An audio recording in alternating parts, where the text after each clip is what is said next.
Alors Boom, déjà, la première des choses, c'est que c'est un cheval arabe 100% français. Qu'au jour d'aujourd'hui, on a de plus en plus de pur sang arabes étrangers qui font la monte en France et en Europe. Avec la démocratisation de l'insémination de semences congelées, on reçoit des doses de partout. Et donc les courants 100% français sont quand même recherchés et de plus en plus rares.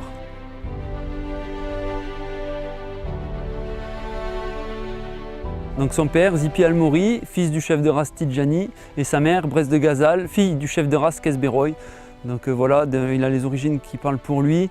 Sa mère était championne de sa génération à 4 ans, gagnante de groupe à Kingdom et en Angleterre. Et c'est la propre sœur de Kao de Gazal, qui est elle-même la mère de Kiss de Gazal, qui a 9 victoires consécutives. Tidjani, c'est un fils de flipper et donc qui a vraiment marqué l'histoire des courses arabes puisqu'il a une multitude de gagnants de groupe. C'est des chevaux qui se comportent aussi bien en course de pur sang arabe qu'en course d'endurance, donc c'est ce qui fait un petit peu la force de Tidjani. Et du côté de Kesberoy, c'est un petit peu la même chose, c'est des chevaux qui ont vraiment marqué l'histoire, qui étaient des bons chevaux en course et qui après se sont extrêmement bien reproduits dans les deux disciplines que sont la course et l'endurance.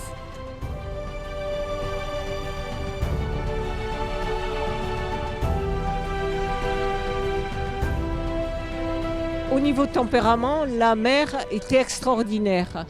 Donc, extraordinaire au niveau facilité, puisqu'elle avait été également débourrée à la maison. Et la première fois qu'elle était montée, on disait qu'elle aurait pu tout faire et on aurait pu y mettre un gamin dessus. Ce qui est très important. Le père avait été peut-être un peu plus délicat, mais amené. Il a des tissus qui sortent de l'ordinaire et je trouve que c'était un bon compromis justement entre les deux.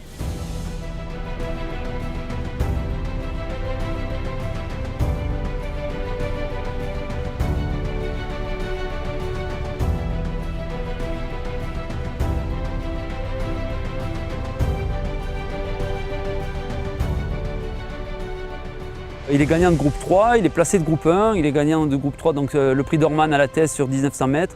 Et après, il est multiple placé de groupe. Boom de Gazal maintenant est déboîté par son cavalier et vient devant un prince du Croate.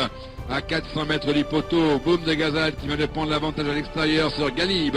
Checker et Azézé galopant ensuite sur la même ligne, nettement devant un prince du Croate. La distance bientôt pour retrouver Boom de Gazal qui a fait exploser le peloton. En deuxième position se trouve nettement en retrait Checker. À 100 mètres du poteau, c'est Boom de Gazal qui va imposer sa loi. La deuxième place va revenir à Checker. La troisième, peut-être pour Azézé qui revient menacer Galib. C'est un cheval qui a beaucoup de force, qui dégage énormément de force dans son avant-main avec une très belle épaule, une belle sortie d'encolure et un dos très fort. C'est un cheval dur, il est dur, physiquement dur. Voilà, et je pense que c'est ce qui fait sa qualité aussi, quoi.